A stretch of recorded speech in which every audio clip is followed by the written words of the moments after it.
Good afternoon, everyone. This is Gail, aka Sunshine. I am back to hosting instead of being the survivor on the panel this week. Today we are doing episode 17 of the Beyond Cancer series, and we have a really special guest, and I'll get to that in just a second. For those of you who might be new, we are part of Epic Experience.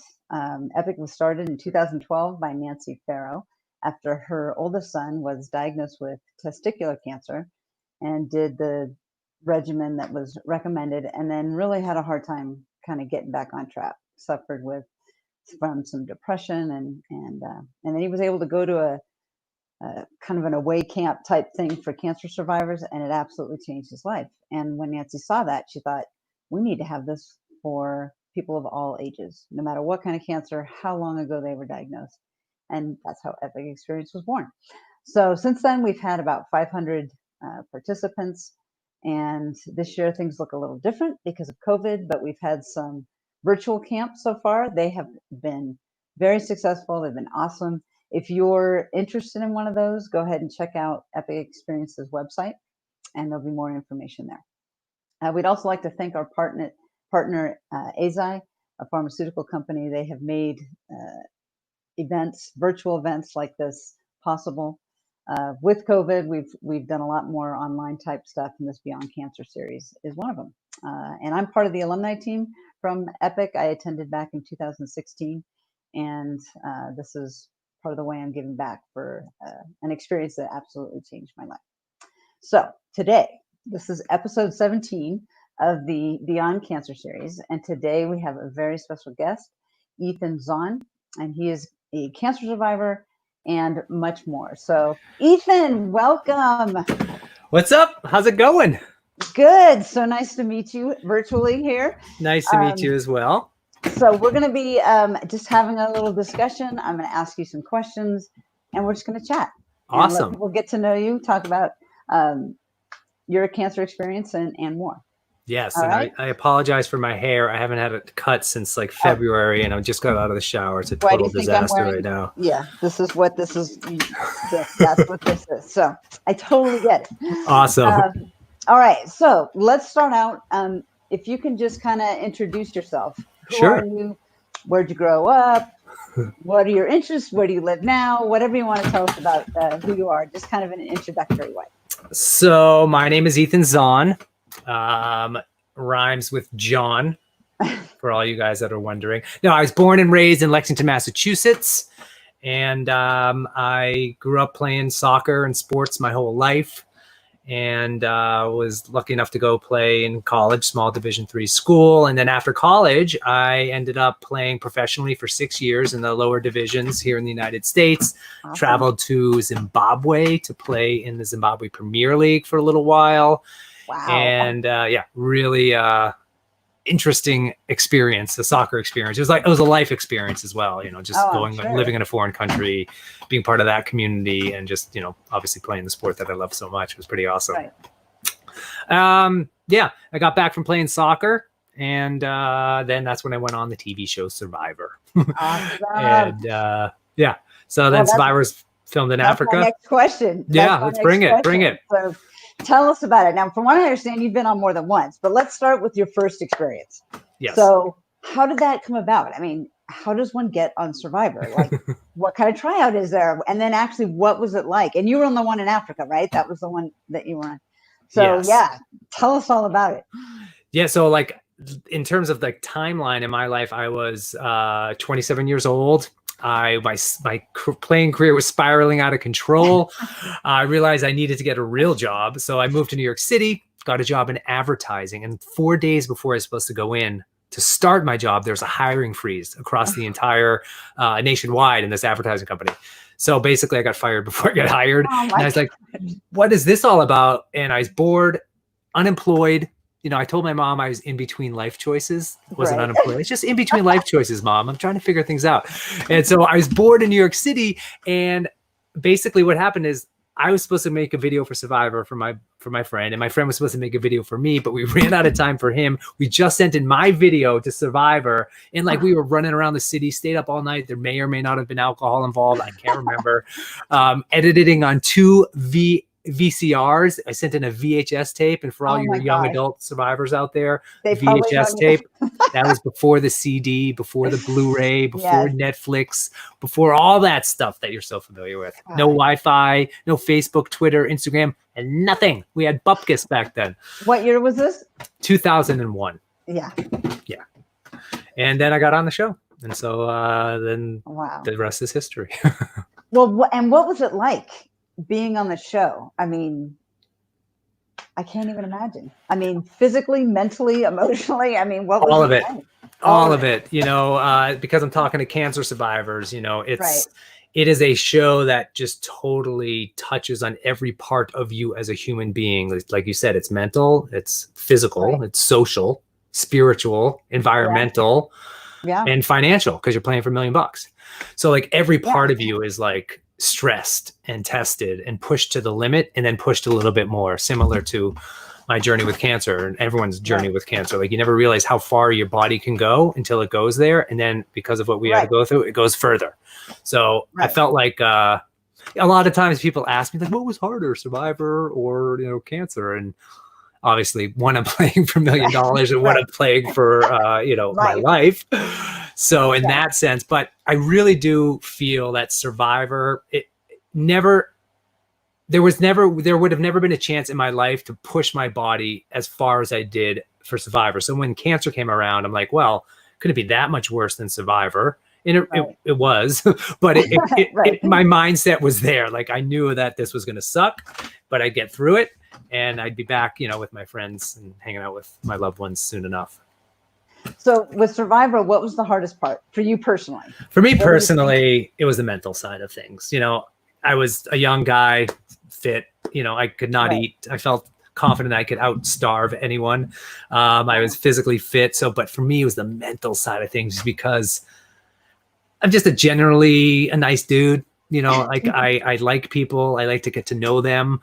I bond with people. And then it came to a point where like, I'm going to have to vote you out. I'm going to have to lie to you. I'm going to have to stab you in the back. And for me, that moral dilemma between friendship and money and gameplay and what's accepted and unaccepted, what's morally correct, morally wrong. Like that stuff just threw me for a loop. Oh, I can imagine. Now the end result, well, spoiler alert, you won. So yes, I won. How did your life change after that? I mean, you won $1 million. Is that what you said? I won $1 million in 2001. And 2001. That's, you know, so how did life change for you after that? Dramatically, dramatically changed.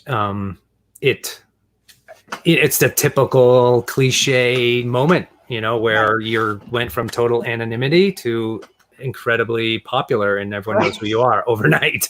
I mean, we had a couple months leading up to the final of the show, but I was just coaching soccer at a university in New Jersey, you know, while this was happening. And then this happened and it was like, boom, stop coaching.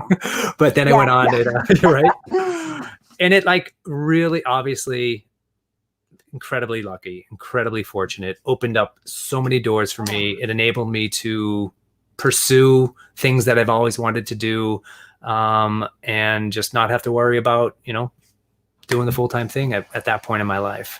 And for me, it's never really about the money, although the money was great, don't get me wrong. But as an athlete, as a competitor, I wanted to win. I wanted to win this thing.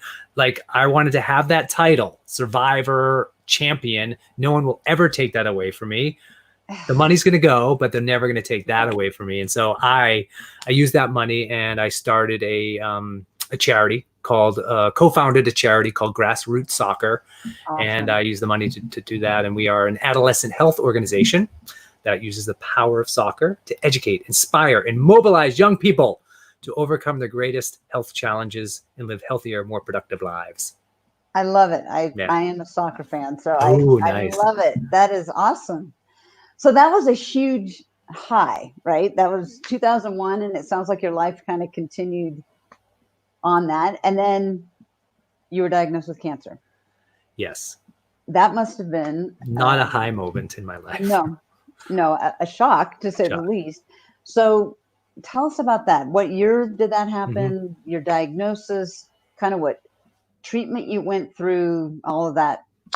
Sure. Kind of stuff. So just to give people a little timeline, Survivor was Yeah. 2001. I did another Survivor in 2004 called Survivor Okay. All-Stars. Didn't win that one.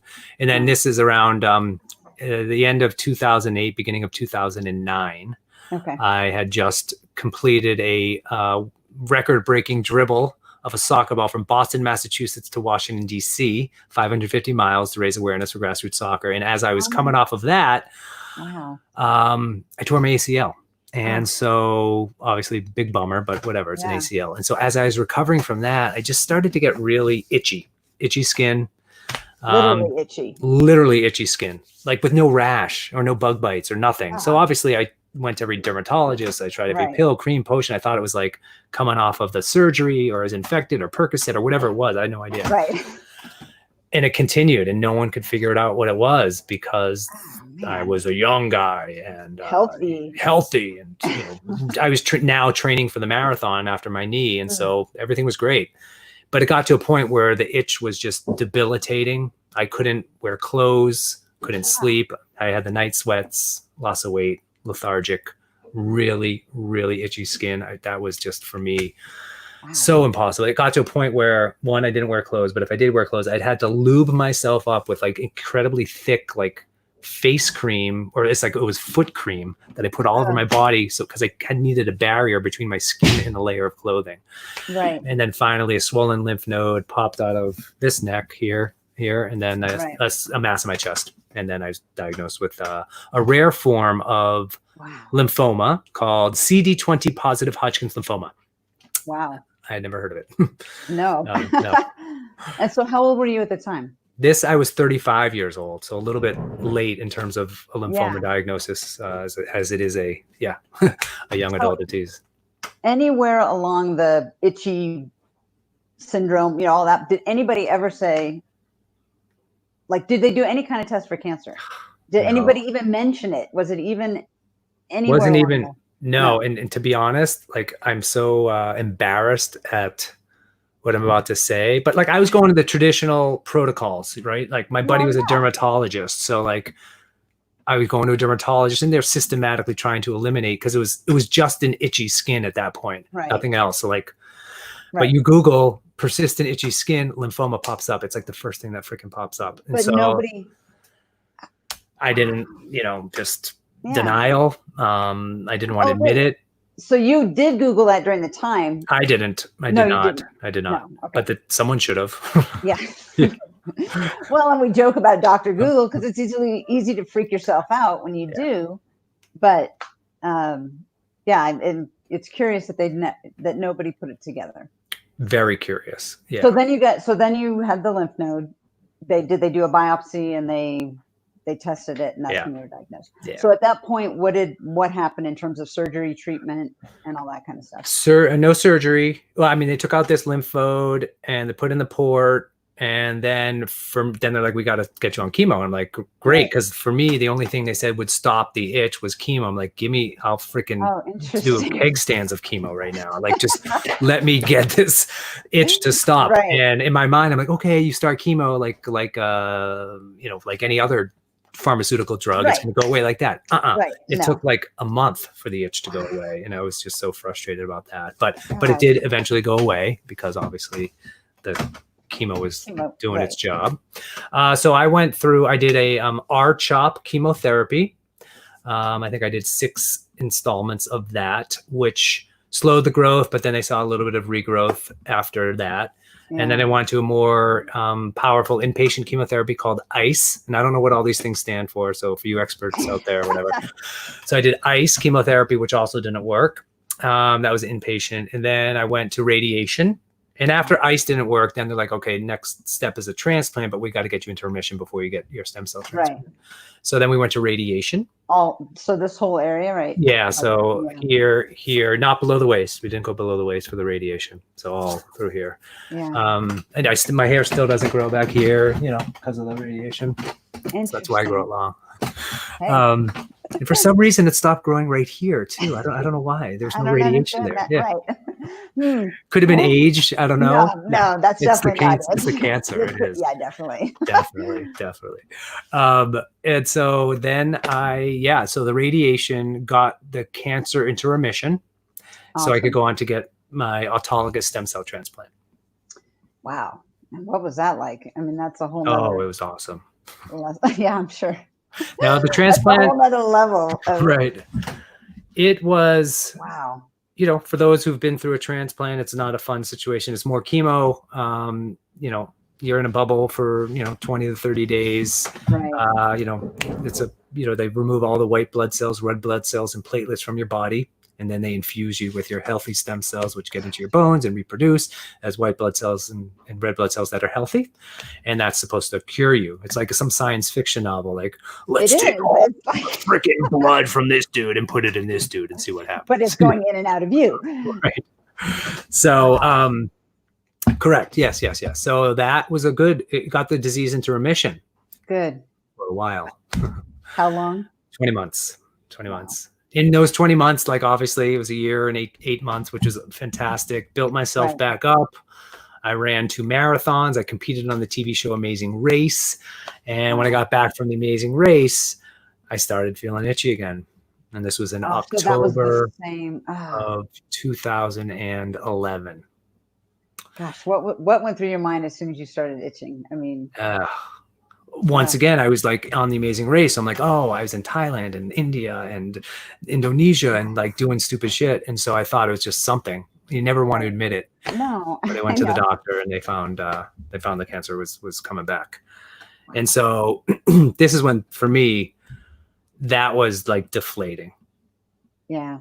Exponentially more difficult than the first time around because, the first time around, you're just like all gung-ho to beat this thing. Everyone's around you. They love you. They're supporting you. Everyone's helping you out. There's doctors, nurses, blah, blah, blah. Right. Everyone's on your side. Right. And then it comes back and you feel like, oh shit. Like one, I failed. Like I was supposed to be this inspiration and beat cancer, but it came back. And that's so emotionally, it made you feel like you're a failure, or it made me feel like I was a failure. Yeah. And so many people bent over backwards to heal me, to cure me. Yeah. And then it was just a little disappointing. And then I had to go do it all over again. And you just lose that. Yeah. I'm not going to say excitement, but you lose the adventure's gone. It's not new anymore. It's not exciting. No one, not that it is exciting, but No, I know it. Yeah. I didn't want to do it all over again. I'm like, ugh. No, believe me, that when mine came back, I was more angry than anything else because I didn't want to have to do it again. I knew what I was getting into at that point. What was your diagnosis? I had ovarian cancer. Twice?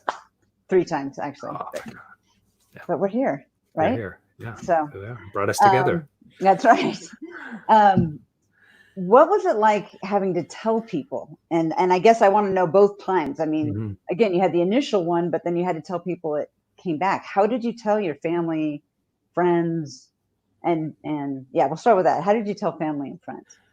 First time around, I brought all my friends, close friends, I was living in New York City at the time, into the room, and I told them in person. All at once. Okay. All at once. The second time around, I was a lot less vocal about what was going on. I told my close friends, and then I just had I had like one person in each of my friend groups be like kind of the go-to. Point person. I told each one of them, and then they could disseminate the information how they feel. I used the website mylifeline.com. Okay. It's kind of like a caring bridge. Yeah. It's part of cancer support community. So I was using that to help, with people who are close to me, just so I could send out one blast and everyone would get it. There's a little bit for me. No, I guess social media was around, but I wasn't super active in social media and sharing my story that way. Yeah. But I did make a conscious decision to share my story. Yeah. And, for me, it was, I'd read some research that like focusing on the plight of other people helps you heal as a human. So I'm like, okay, well, I'm in a decent position because I have a little bit of notoriety. I've been on TV before. There's an opportunity here. Like I live by the saying, never let a crisis go to waste, because it's an opportunity to do some important things. So like, here I am stuck in the middle of my nightmare. Like, at least maybe I can do something good with it. Right. So I did a blog at the time, a vlog at the time with blog. People magazine, Oh, which was a wow. really in-depth Interesting. look. No one had, I mean, I don't know about no one, but from my experience, I had never seen a young adult in the public eye document their cancer journey on Oh, a public platform like a People magazine. So it was very well received, and I felt the details of my life could help people out right. there, and that's why I did it. And since that moment, it's been Interesting. full on and rewarding in the sense that so many people have reached out to me through social media and said, "Oh, like I saw you here, or speak there, or marathon here." Yeah. Because of you, I went to the doctor and I got diagnosed with Oh, lymphoma earlier. I had that same crazy itch. So that just makes oh, it worthwhile wow. to share for me to share my story. And I truly believe like the most powerful tool we have as a group of lymphomaniacs out there is to share our story. The more we share our story, the more people know what cancer's like, they know what lymphoma's like, the more research can be done, the more policy can be changed, the more the world can understand what it's really like to have cancer and go through cancer. And so if it's not your thing, that's fine. But for me, it was it's kind of what made sense. It was a way to rationalize and put a sense of purpose to why this fucking thing happened to me. Right. Well, it happened to me because I'm going to use it and I'm going to help save other people with it. Exactly. So besides the vlog, were there other ways that you used your notoriety, so to speak, to share what was going on? Yeah. I mean, I literally gave I would just, I'd do anything. I'd show up anywhere. I'd talk to anyone. I'd do any interview, whatever you wanted, I would do it as long as I could talk about, having the symptoms for Hodgkin's lymphoma, how to get people registered with the stem cell donor database. It's a fundraising event. It's a marathon. It's a cyclothon. It's a speech. It's a walk. It's a podcast, interview, radio show, and like epic experience, all that stuff is hugely important to me. I started going to the community events, doing these events like Epic Experience, and just getting more involved in the cancer community as a whole. And obviously that just being around other people that were just like me was hugely comforting. Oh yeah, definitely. Just for those of you who are watching, if you're just tuning in, we have Ethan Zohn here. He's telling us about his experience with Hodgkin's lymphoma and also Survivor, and we're going to bring it all together here again. And if you have any questions, there's a live comment feed. Go ahead, and we do have a couple. One person, Colin's asking, was the itch all over your body or in a certain place? And then also, did it come and go? The itch was all over my body. I guess it was more, I felt it a little bit more like where my elbow, like here, the bottom of my feet, behind my knees, like all those just weird places. Did it come and go? No, it was always there. But it's like if anyone's ever had a bug bite, I mean, I don't need to tell these people here, but a bug bite, you can satiate it. And everyone's wondering, that's my cat going insane right now. And so I just could never satiate the itch. It was always itchy. It never, like you etch a mosquito bite, you're like, oh, thank God, good, that's good. That never happened. It was just always itchy all the time. Oh my. And then another question from Michael. How has being an athlete helped you during your cancer journey? It's really helped me a lot, to be honest. Being a competitive athlete growing up my whole life, I really looked at my battle or fight against cancer like, the final game of the World Cup. I really focused on, because I knew when playing soccer, I'd met with like a sports psychologist. I'd done yoga. I'd done visualization training. I obviously, was fit at a high level. So I've gone through that. And I always noticed that when like my mind and body were working well together, like after a workout or some chiropractic or a massage or some visualization training, I was a much better athlete. So I'm like, okay, well, I'm going to bring that into my cancer thing right now. So for me, I honestly, I got in shape to go into my transplant, because I knew the better shape I was going in, the better shape I'd be on the other side. So I worked out, I ate really well, and I, did everything I needed to do mentally and physically to get ready to go into my transplant for this, huge thing that was about to happen to me. I brought weights into the transplant room with me, rubber bands. Oh yeah, I had a foot bike. I walked around the hallways. Everyone usually does. Everybody, You got to. And because I knew in order to get out of the transplant, this is what you had to do. You had to be able to walk. You had to be able to hold down fluids and food. You had to drink a certain amount of fluids, and you had to be able to eat food. So like I just got locked in on that. And like, if I'm going to get out of this thing and I'm going to get out early, I got to perfect those things. So I just focused on that: walk, water, and food. That's it. And so the whole time, that's how I, really worked to get myself out of there. And would you say all of your effort, in terms of being an athlete and being physically fit and the weights and all that, did it help? Did it have the desired effect? 100%. Obviously, this is anecdotal. However, there is a lot of new research coming out of the benefits of exercise while going through chemotherapy. Memorial Sloan Kettering Hospital, I think, just got like a $600,000 grant to study the effects of exercise on oncology. And so now doctors are prescribing a workout plan in addition to the chemo, radiation, whatever that is, because they are finding really positive research on, long-term survival rates for those people who exercise through cancer. So I highly encourage anyone out there. When I say exercise, I'm not talking like crazy, stupid stuff. No, I'm talking like bend over and touch your toes, dude. Like do 100 calf raises, walk a little bit, body weight squats. Maybe you have a can of soup you're doing biceps with. You just keep yourself moving, exercise, and that whatever that does to your body helps. Do you think it also gave you a mental boost? You talked about the mental part of Survivor. I'm wondering if with cancer, the exercise and all that kind of gave you a mental boost also. I think so, because when I was sick, it was pretty boring. I wasn't able to work at the time, and so each day was incredibly long. So for me to be able to get through a day, I'm a big list guy, and I structured my day down to the minute. And in a sense, we're like, okay, if I got to do 30 minutes of exercise, I can't do 30 minutes of exercise. I'll fall on my face and pass out. But I can do maybe 5, 5 workouts at 5 to 10 minutes each. Right. So that was okay. So I split it. So I would literally wake up and I would write down everything I was going to do the day, call my mom, do my emails, read the newspaper, work out, eat, shit, brush my teeth, everything.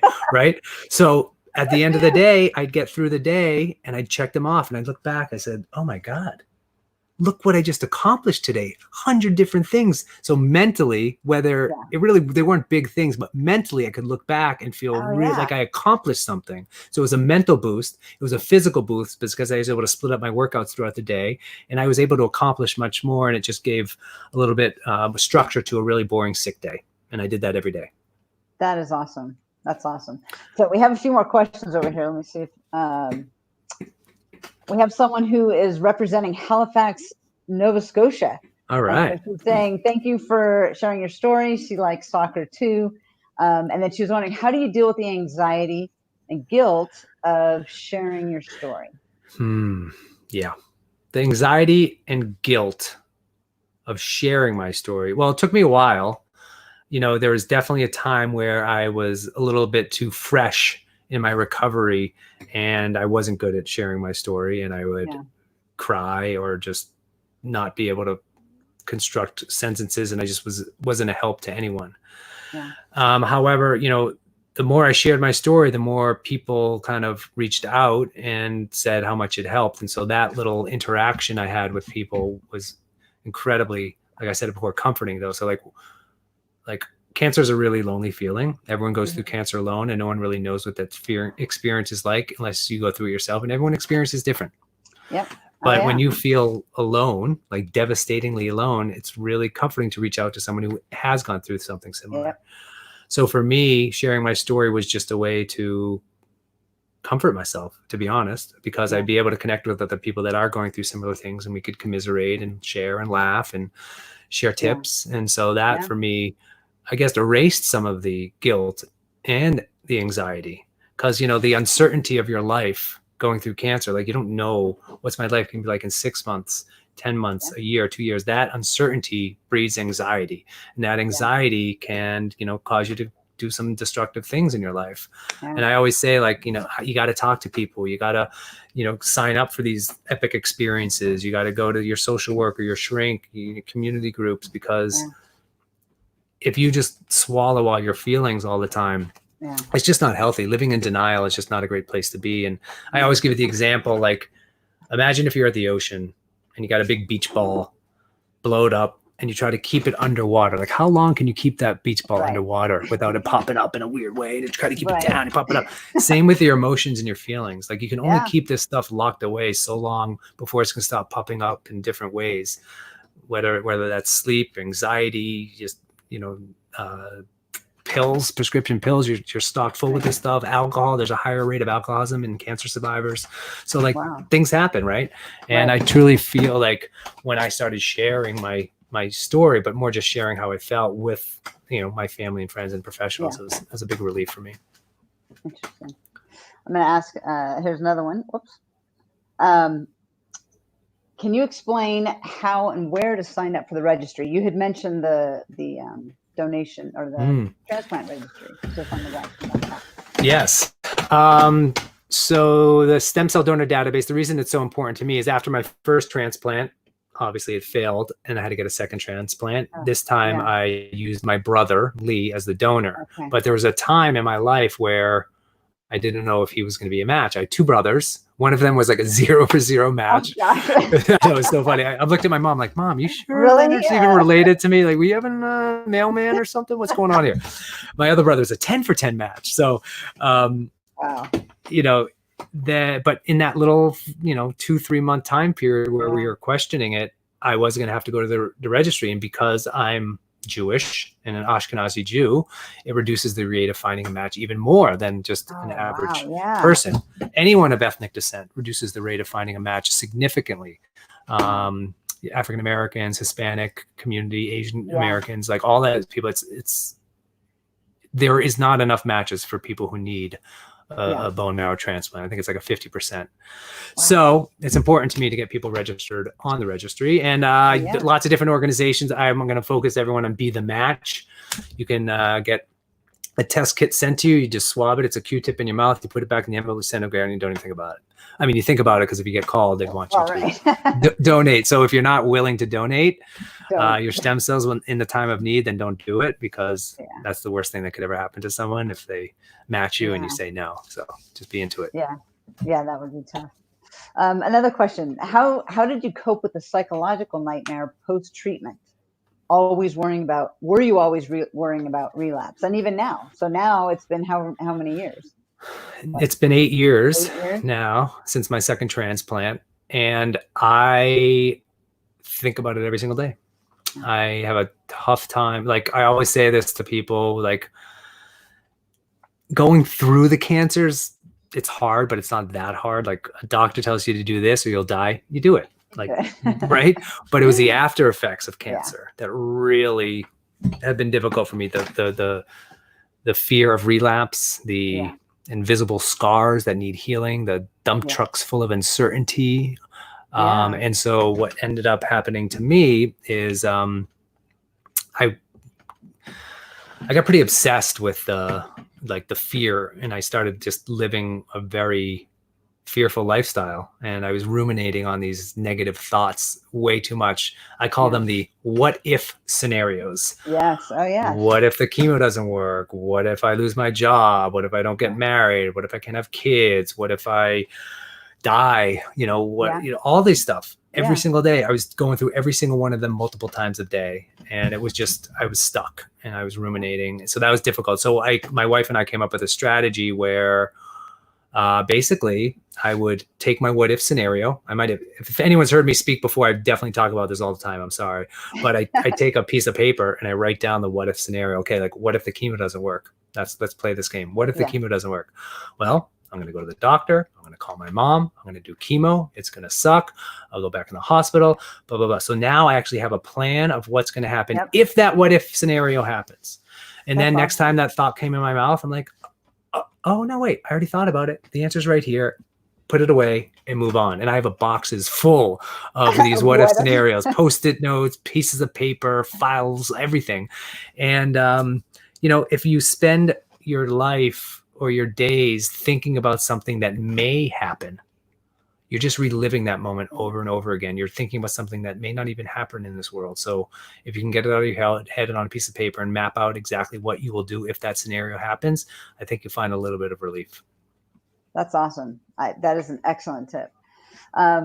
Another question from Christine. What was the allo transplant like for you? Allo, yes. The allo, to be honest, it wasn't as bad in the sense that leading up to the allo, I was on this experimental new drug at the time. Now it's called Etcetris by Seattle Genetics. At the time, it was a trial. There wasn't a name for it. It was SGN35. And so luckily I was one of the first 200 people in the world to get on this drug, which is really good. Nerve-wracking because there's no long-term data on anyone. That was 3 years was the longest, so I was very nervous. But that drug was a bridge drug that got me into remission. And so it was a smart targeted therapy, meaning I wasn't on traditional chemo, so my body just wasn't wrecked. So I didn't lose my hair. I actually ran a marathon while undergoing chemotherapy, and I was able to be in a lot better shape physically for my second transplant because the chemotherapy regime wasn't so, taxing on my body.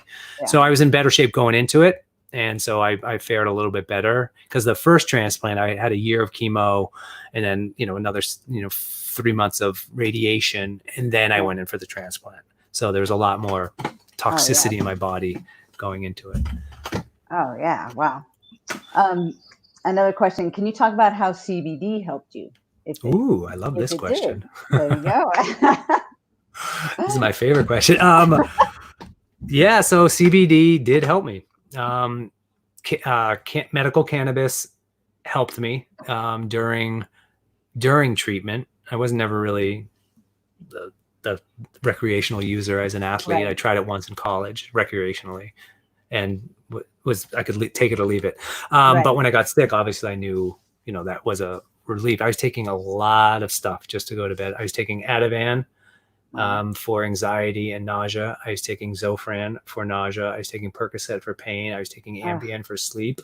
And I was taking, what else? I was taking like 5 pills. I can't remember the last one. And then in the morning, I'd have to take like an Adderall to get up enough energy to get to the doctor in the morning. And I was just sick of all these pills I was taking. It was such a synthetic lifestyle. And I knew like smoking weed, supposedly helps, right?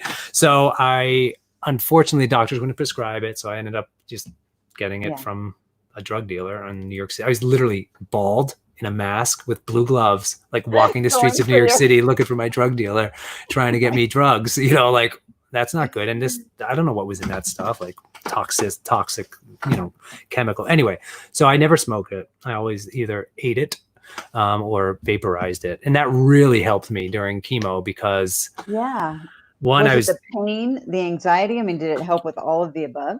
It helped with the sleep. It helped me with my appetite. I was much nicer to be around. You can ask all my family members. I wasn't a complete asshole anymore.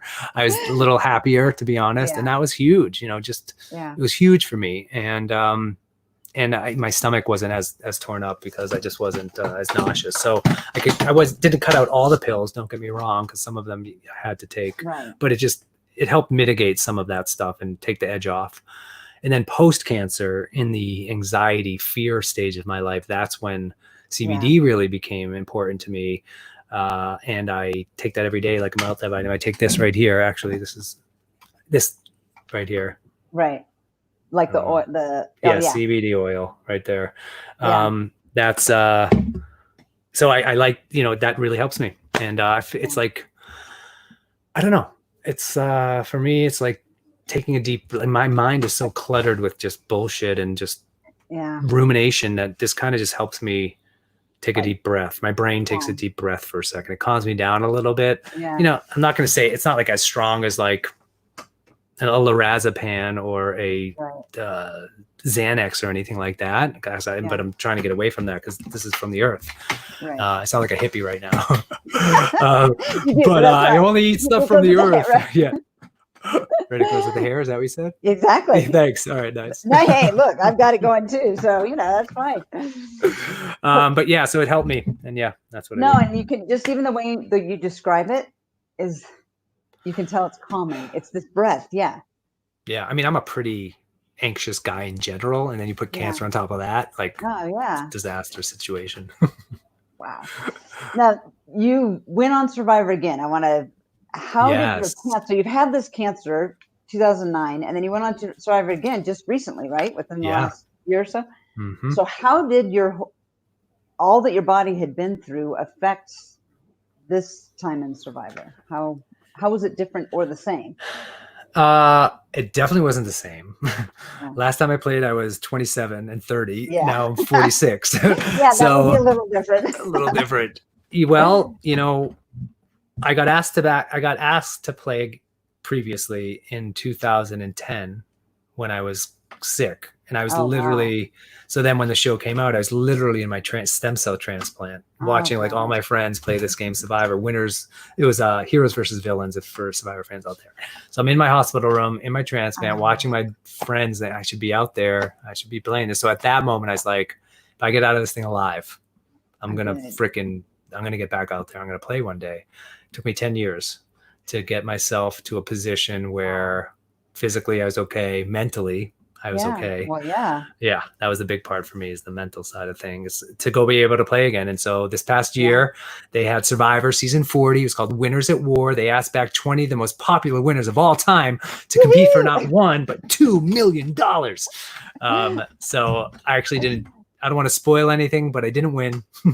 And it was definitely, it actually affected me in a way I never thought it would, in the sense that the rules of this season was, there's this place called Edge of Extinction, and it's EOE, Edge of Extinction.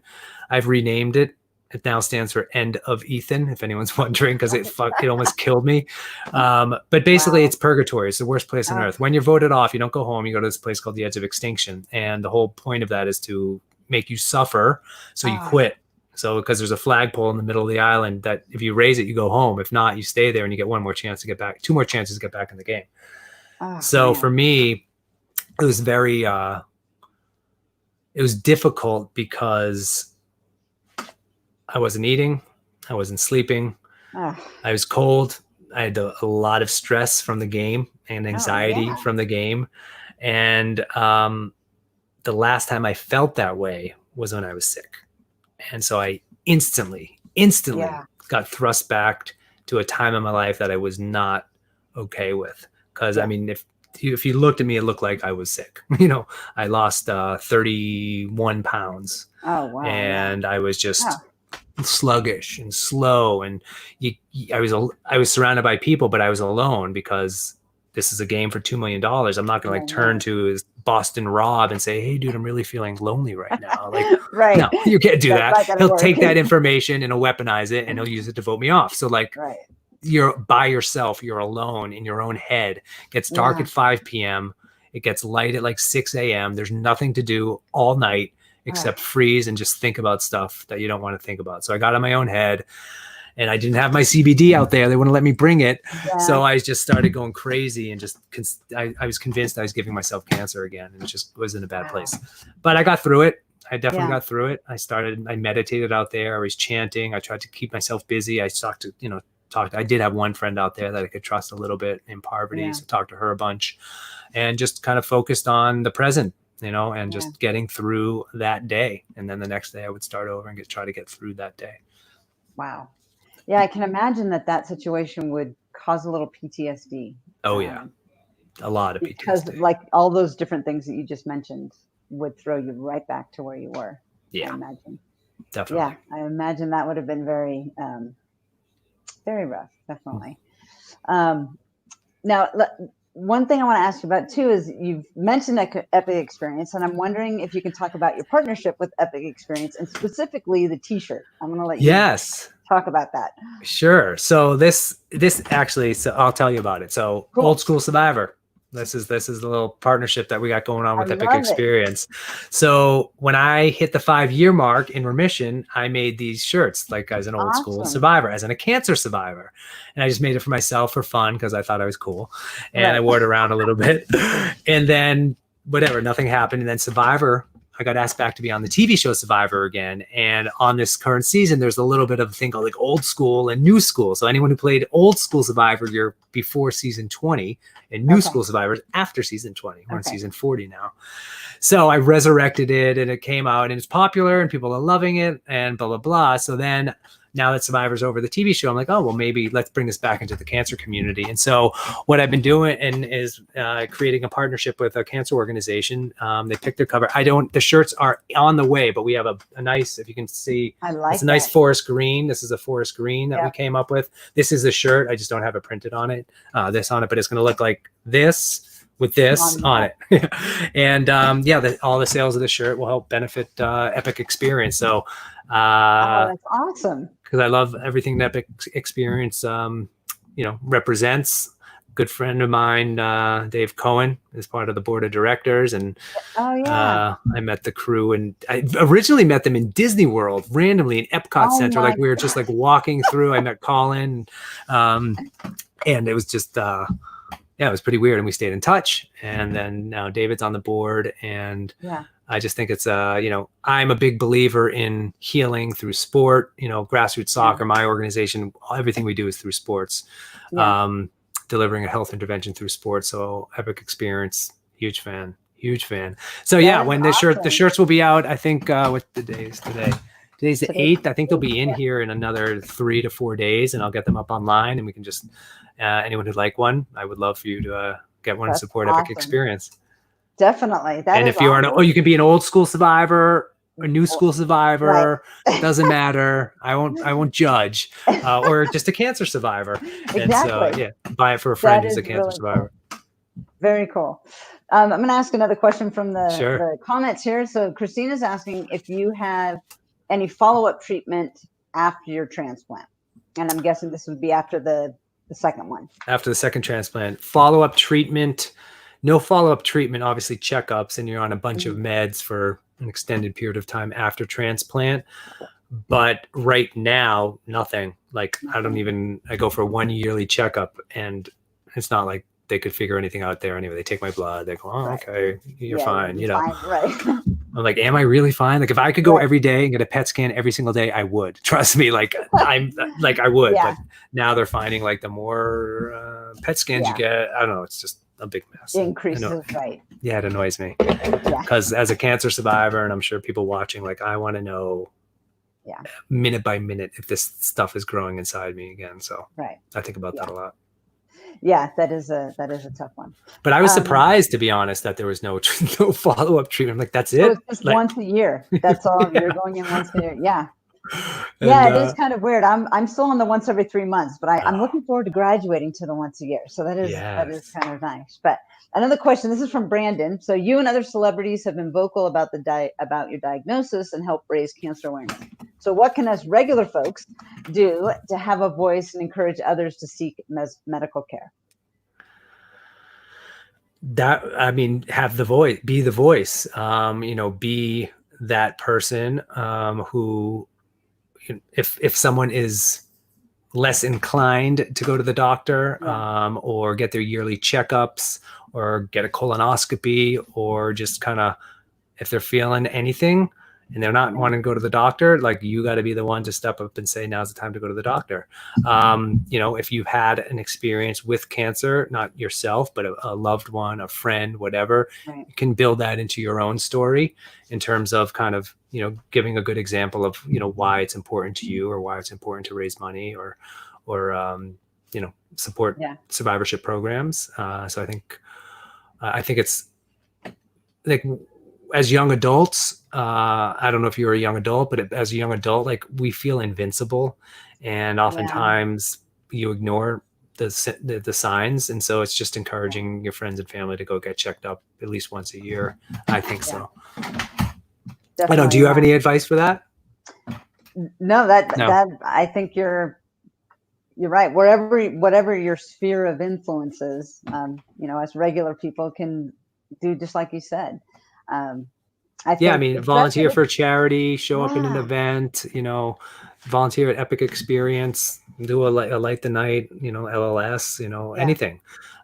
Just be part of the community and have a voice in the community. Yeah, and I agree. I mean, on a very practical level, encouraging people to get things checked out, right? I think I was one of the ones who didn't get things checked out soon enough. But that's, I think, a very practical thing. Even just getting someone to go to the doctor, like you mentioned, somebody has went to go check it out because they had an itch like you did. I mean, even that small thing, we can all do that, Mm-hmm. just encouraging that. So, um, Ann Larson Buck says, I think about this every single day. And she says, thank you for sharing. Thank you. Megan says, how did you learn to trust your body again? That's an excellent question. As an athlete, I used to be an athlete, but I've struggled to trust my body and push myself since I finished ACL treatment a year and a half ago. The body is an amazing piece of an equipment, and I firmly believe that it's a lot stronger than you think. Yeah. However, go slow. Yeah. I'm a goal-oriented type of person. So for me, like when I say, oh, I ran a marathon, just like that was my only way to get myself motivated to go even walk. So like when I say I did all this crazy stuff, that's just me. Like there was a time where like I could only walk to the end of the block, and then that became 2 blocks, 4 blocks, whatever, a mile. There are incredible programs out there, like a Couch to 5K. I think Team in Training, Leukemia Lymphoma Society has it. You get a coach for free. They'll train you. There's a routine where like you're not just jumping into it, you're monitored. So I highly suggest, if you're worried about your body crapping out on you, then sign up for one of those types of plans. Set a little goal for yourself and just work towards it. And like I said earlier, those little mini exercise and fitness goals are awesome. There's so much free stuff out there online. You can do it in your home. No one's looking at you. You can sweat, swear, do whatever the frick you want. just do it. And for me, it was the routine of doing it. There were multiple times I would go to the gym and not even work out. It was just, I had to stay in that routine, because if I stopped a day, then it'll become 2, then 3, 4, then I'm gone for 2 weeks. So I would get up, I'd walk to the gym, and I'd go in there. I'd literally sometimes just sit on an exercise bike or a bench, and then I'd leave just because I was there and I did it and I got in the routine and I felt good about myself, because at least I got there. At least I got there. Showing up is just half the battle. And then sometimes when I got there and I didn't want to work out, I'd work out a little bit. And then I go home, and sometimes I work out harder and less. And I would push myself just a little bit to see how far I could go. Yeah. And I realized you can go pretty darn far. Your body is really strong. That's awesome. That's very good advice. Another question. Do you ship to Canada? This is a question, I think, regarding the t-shirts. Because she's coming up on her 5-year cancerversary. Awesome. Yay! All right. Congrats, Sharon, if this is Sharon. We are in the process of getting set up to ship to Canada. Yes. So by the time these shirts get here, we will be ready to ship to Canada. Awesome. All right. I think we have some more. Somebody says, thank you. You're an inspiration, a great mentor to the cancer community, and thank you for what you do. Thank you very much. I appreciate that. One question, a couple more questions just to finish up. And then if anybody, we have about 5 more minutes. If you have any more questions, please feel free to put them up there. So I'm wondering, if you were to meet someone who was newly diagnosed with Hodgkin's lymphoma or any kind of cancer, but again, specifically what you had, what would you say? What is something that you would want that person to know, especially somebody who's newly diagnosed? I would say nothing is more empowering than the truth, meaning often the thoughts and feelings and fears and that you're having are the same as the people taking care of you. And so it's important to talk about it. It's important to be transparent with the way you feel with the people taking care of you, and vice versa, because there was a time when I'm a guy and a jock, and I didn't want to ask for help, and I was just feeling all this stuff. Yeah. And then my mom and my brothers were feeling the same exact things. Everyone was just dancing around each other. No one really knew how to help me the best. I needed help, but I wouldn't take it. They wanted to help me. Everyone just everyone just wants to help you. Yeah. Everyone just wants to be part of healing you, and they feel helpless and you feel helpless. So unless you're talking about it, it's just going to create a bigger divide. So my advice is just to have an open, honest conversation with the people that love you the most, and how to take care of you the best, and what you need to get through this, because a cancer fighter is often laser focused on their own health. And caretakers need to understand that a little bit, that we are just so focused on staying alive that sometimes it's hard to think out of our own tunnel vision. But I feel it's really important to do that. And ask for a second opinion. I always suggest people go to get a second opinion. And you know, even though you have cancer and a lot of things will be restricted for you, you still have choices. And so you still have the power to make a choice and be an advocate for your own treatment plan and your own health. And don't feel like you're cheating on your doctor if you go see another doctor, because this is your life, not his life. Who gives a shit about him? It's about you. You may like him. You might be a nice guy. You might be a little bit offended, but I doubt it. He can't be. Go get another opinion. Connect with your family and friends. Be open and honest. And I also really continue exercising if you can. Yeah. Definitely. David Cohen has a comment here. What up? Ethan has a write-up that was shared, and he has shared with others when you are diagnosed with cancer. And David said that really helped him. David, aka Striker, as we know. What's up, Striker? Although I don't think he's striking a ball recently. But we'll still call him. We need to talk about that, Striker. But yeah, when you're Thank you, awesome. Dave. Yeah. David, and if anyone is about to go through a transplant or knows someone who's going through a transplant, I wrote a stem cell transplant survival guide. Oh, perfect. Just my own anecdotal stuff. So if you're interested, reach out to Epic Experience and I can give them a copy and they'll send it to you. Awesome. All right. One more question for you. I'm wondering if there's anything that you wish you knew back then. Things that you've realized now about, I don't know if it's about life, about yourself, about people, but things that you wish you would have known way back at the beginning of your cancer journey.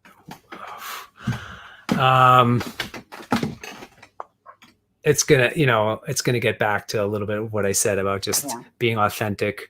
I had a bunch of I had some toxic people in my life, and it was, for me, became a little bit, I don't know. I just got, people were, what's the word? I don't know how you call it, benefiting off of my cancer diagnosis, I guess a little bit. What do you say? Freeloaders? Yeah, I guess so. I don't know. They got some sort of glory by kind of sharing that they were friends with me who was going through cancer type situation. So for me, back in the day, I wish I would let go of some of those people a little bit earlier, because it just confused and complicated my life. So my advice was dude, strip yourself down, surround yourself with only the people that love you and care for you. Get rid of all the toxic relationships in your life. You can get back into it when you're done, but you don't need any stress or drama in addition to what you're going through. So that was probably the advice I would give to myself. Awesome. Is there anything else that you would share that I haven't asked you? Oh my God. Something related to your cancer journey, what you've learned through being on Survivor, what you've learned, post-treatment, anything else that you would want a cancer survivor in particular to know that I haven't asked you about? Yeah, it gets down to the living, life after cancer. I highly encourage everyone to, if you are feeling confused and lonely and scared, there are so many incredible groups and organizations like Epic Experience that can help you get through those moments. Do not try to be the tough person and keep it all inside. I got deeply involved with the cancer community, Stupid Cancer, Leukemia Lymphoma Society, Epic Experience. I did other organizations like Epic Experience, and just being around people that had been through the same thing. I mean, it was so helpful and comforting, because my mom, my brother's girlfriend at the time, they couldn't know what that's like. So just kind of try it out, test it out, show up at an event. If you don't like it, that's fine, but just try it. I always talk about a little bit about failure, like I felt like a failure. And, with some of the stuff I had, and for me, like, I don't even worry about failing, like I just worry about all the things I'll miss if I don't even try.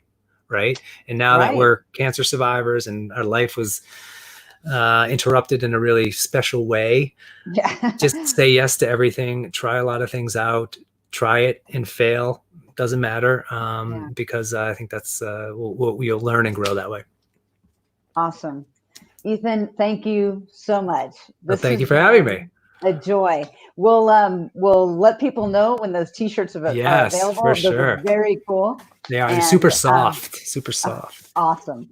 And if you want access to that paper the article that you wrote or anything like that, they can contact Epic Experience. Would that be the best thing? Stem Cell Transplant Survival Guide. And the Survivor Guide. Awesome. Well, thank you so much. It has been an absolute pleasure. And good luck with the rest of your endeavors. And thank you so much for your support of Epic Experience. Oh, my pleasure. Thank you for having me. And for all those lymphomaniacs out there, stay strong. Be safe, everyone. Wear your masks. Awesome. All right. All right. Take care. Thank you. Take care. Bye-bye. Bye-bye.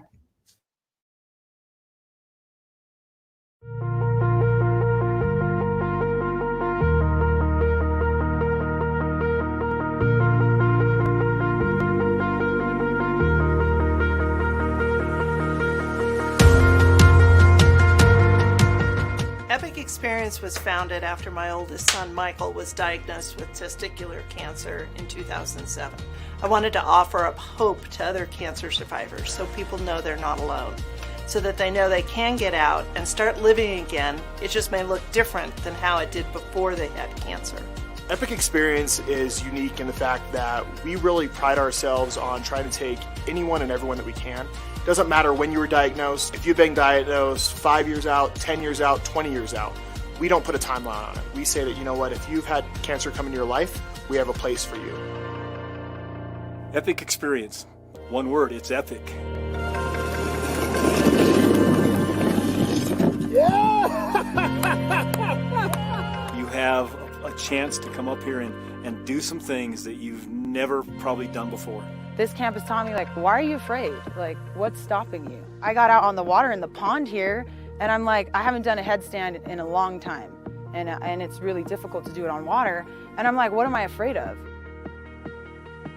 At camp, it's about healing your soul and your spirit and living beyond that cancer diagnosis, having fun, being with people that understand, and really just embracing everything that life has to offer you. They just said you were going to go to a camp, and I didn't even know where it was going to be. I got hauled up the mountain and got to play in the snow, and the thing that happened is I rediscovered joy, found myself again. Favorite memories from camp? It's running down the hill in snowshoes. It's something I never really considered before. I got on a sled today, and I'm going to be honest, I mean, I've beat cancer, but I was still nervous to get on a sled.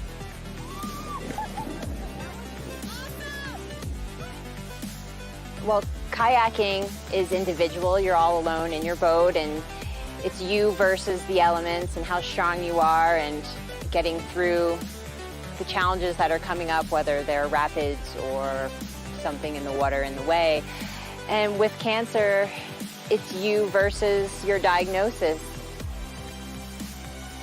Epic Experience is about empowering adult cancer survivors and thrivers beyond their cancer diagnosis. It's about giving them a community in which they feel that they have people they can connect with, that understand them, and have walked their shoes to really know, hey, you know what, I'm not alone, and I have people with me, and it's so important for them to feel that connection. Things that I used to worry about don't worry me as much anymore. Family is critically important. Friends and experiences is what life is about. Well, I didn't think I needed this week, but I needed it more than I knew. I needed to just play in the snow. I needed to laugh until my sides hurt. I needed to connect with people, even though I didn't think I did. I needed to find out that I'm not alone in things I think I'm alone in. So here at the 7W Ranch, not only are the activities that we do for the week amazing, but just the beautiful scenery around alone makes it just so incredible. I was feeling a bit lost and unsure how to cope with life after cancer. I feel like Epic Experience brought me closer to who I used to be and who I want to be in the future. Want me to cry when I talk about 7W? It's magic. Just say, it's special. If you are debating on coming on this trip, just do it. Don't hesitate. I hesitated. I waited till the last minute, and I am so grateful that I came here. This has been life-changing. This week has absolutely changed my life in ways that I couldn't have even imagined that it would. Epic Experience is the right name for this experience. Trust, go for it. Why can't you experience this? It's something that they've already been through, cancer treatments, whatever the therapy is, and this is another way to heal. If you want to really check back in with yourself and find out where your inner person is and where your soul survives, come to a camp and just let it be. Don't think about it. Don't wonder, should I? Just do it. Sign up for camp, and it'll be an amazing experience full of a lifetime of memories.